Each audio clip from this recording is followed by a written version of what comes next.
Hello everyone, welcome to the channel. So, as I said before, when I got a new wheel, I was going to do another video on that, an American Truck Simulator. So I did end up getting a Logitech G920 wheel, and I do have the driving force shifter with it as well. So I got those just the other day, and I thought I would do another video on it.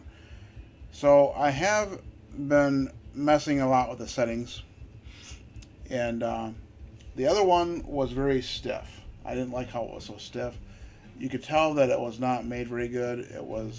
You could tell it just had bushings inside, and when you turn the wheel, for one thing, it had a lot of play in the steering wheel. So you could turn the wheel quite a bit, and it wouldn't even turn in the game because it wasn't recognizing any movement because there was so much play in it. So, and it was also very tight when you do start to steer.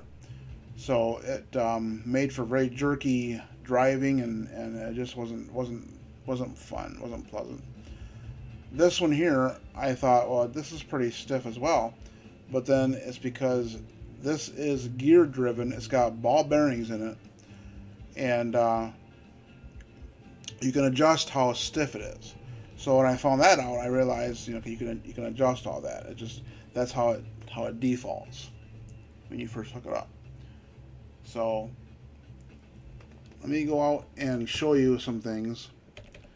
So this is the new Logitech G Hub software that you can get.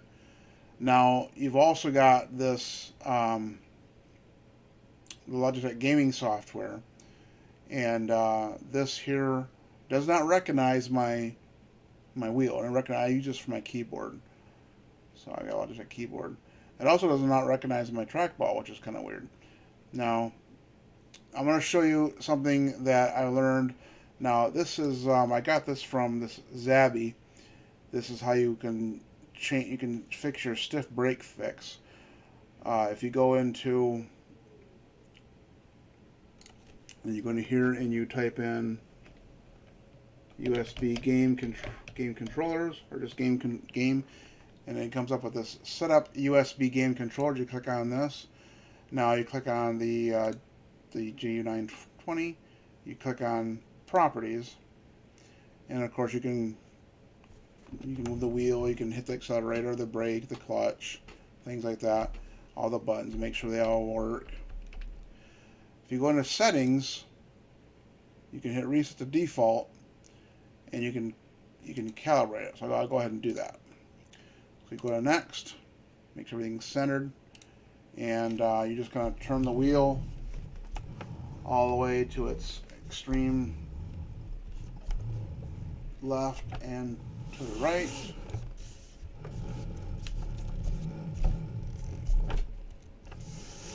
Center off, hit next, and we do the accelerator. And now we get to the brake. So the brake is very stiff. So if you were to just push this down just enough to where it gets really stiff, which is about right there, and you go maybe a little bit past it, you just set this where the maximum amount of brake pedal that you want to use when you do it, and then leave it right there, and you hit next. Now when you do it, it won't be so bad.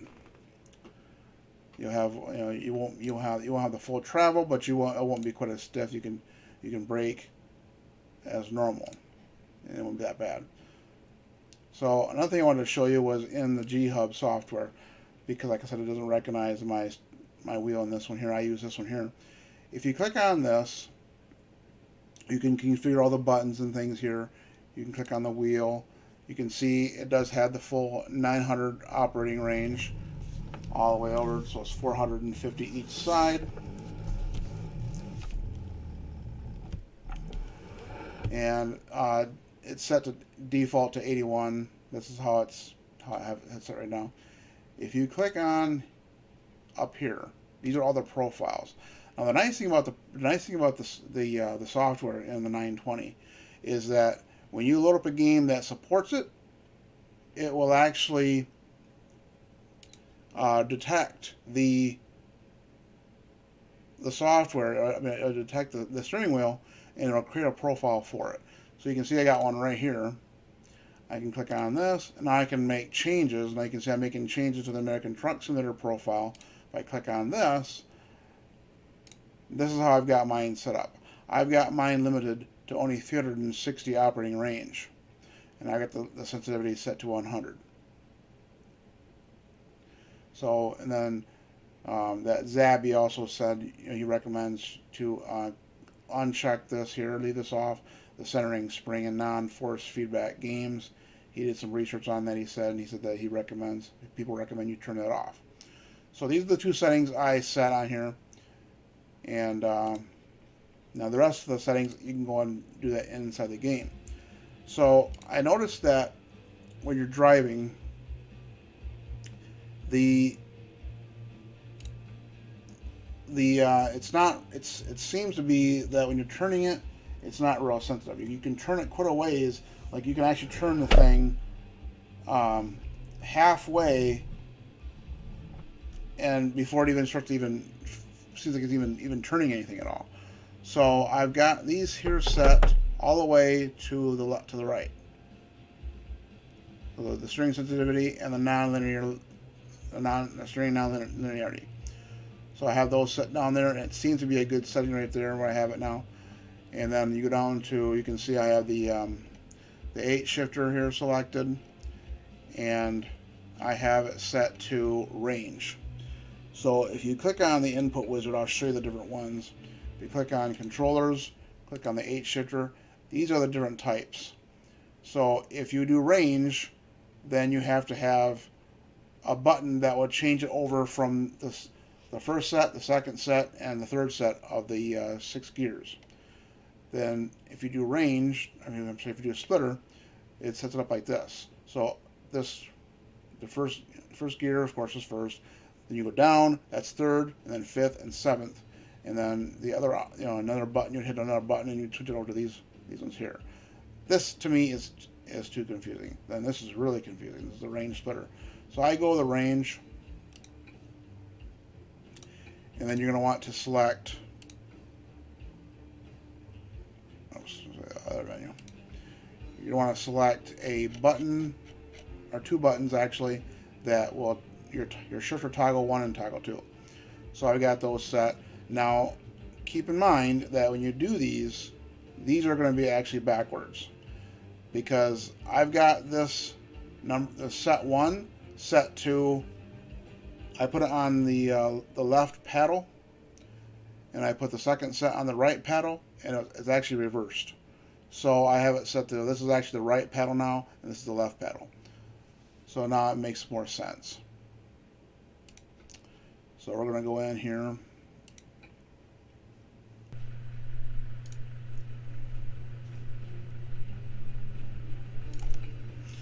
Okay, so let's go to driving now. So I advanced a little bit because I was in the middle of a run, and I had a long ways to go, and I didn't want to make this a long video like last time. I just want to do a shorter video.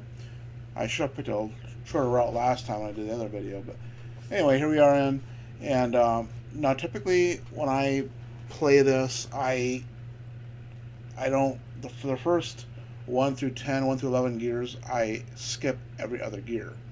So I typically will start off in third, and then go every other gear until I hit 11th gear.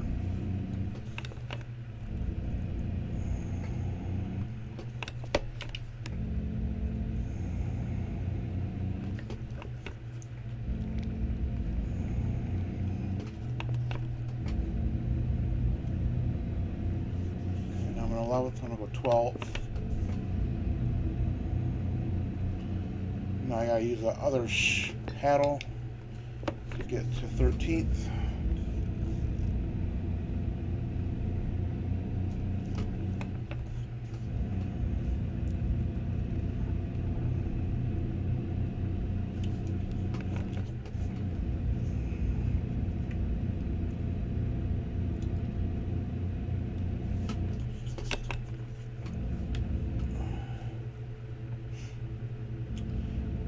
So So yeah, this wheel is much smoother than the other one. It's a lot more enjoyable driving it with this wheel. The 920 is a really good wheel.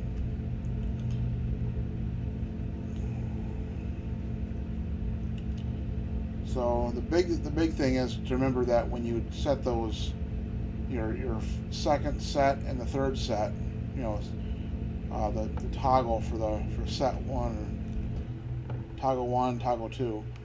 Oops, come on, car, out of the way. Sorry. So typically you're just gonna have to remember that it is backwards. You just have to do it, you know, because I had a really rough time figuring out what gear to be in before I realized it was backwards. And now it just, you know, I can do it. I can get it every time now.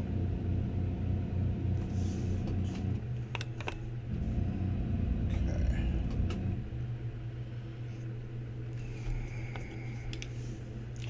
Your downshift is a little different though, but you have to hit the second toggle first, and then hit the first toggle, and then that brings it back to a normal where you got 1 through 6.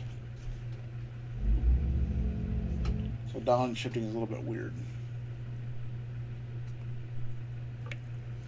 Okay.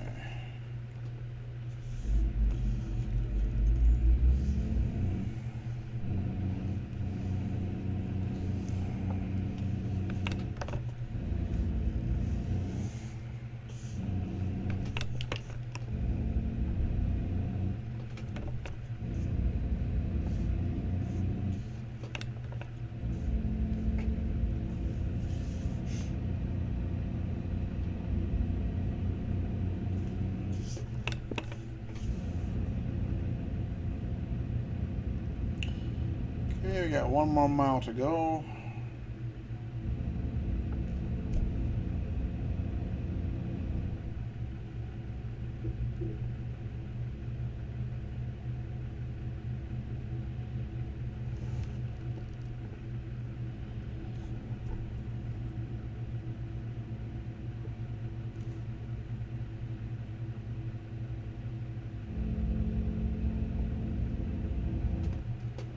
Turn left here, looks like. Okay.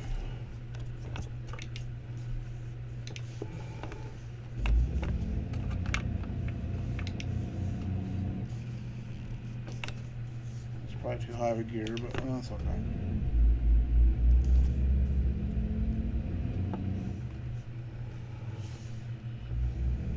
Like I said, downshifting is a little bit awkward, a little bit weird.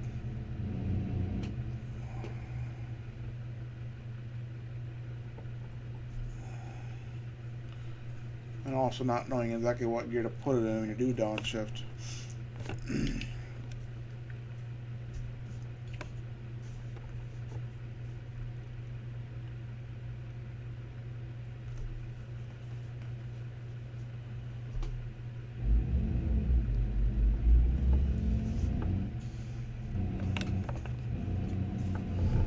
He's not going to give me much room to turn here.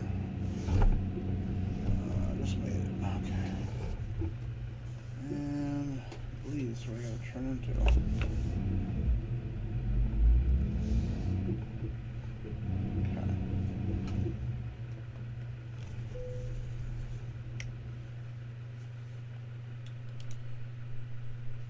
Oh boy, that's going to be a little more challenging there.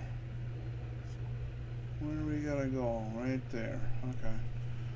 So I want to go wide. I'm going to probably do this in first gear to start off with. I want to do a really wide turn.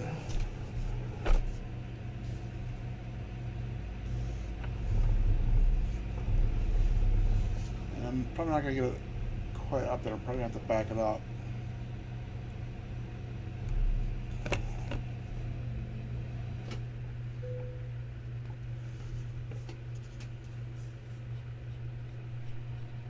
Well, yeah, it looks pretty good. We do have to back up some.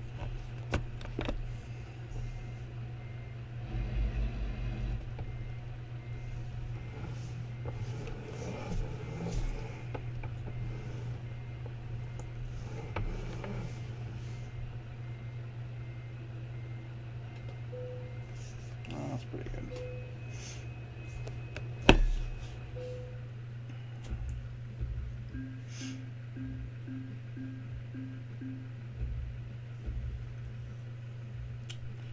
I got some damage on that.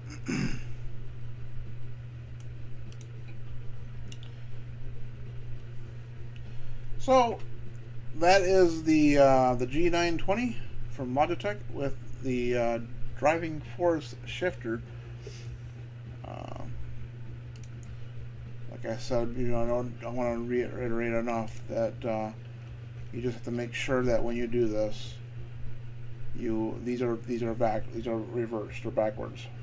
So you think you're setting your first set and you're actually setting the second set. So these are, just make sure you reverse these, because I had a hard time finding what gear I had to be in, finding which gear until I realized that these two were reversed, and then everything else. Now it's yeah, I can do it. You know, it's a lot much better, much more smoother. So, all right, guys. I hope you enjoyed this video. Please like and subscribe, and we'll see you on the next one. Bye for now.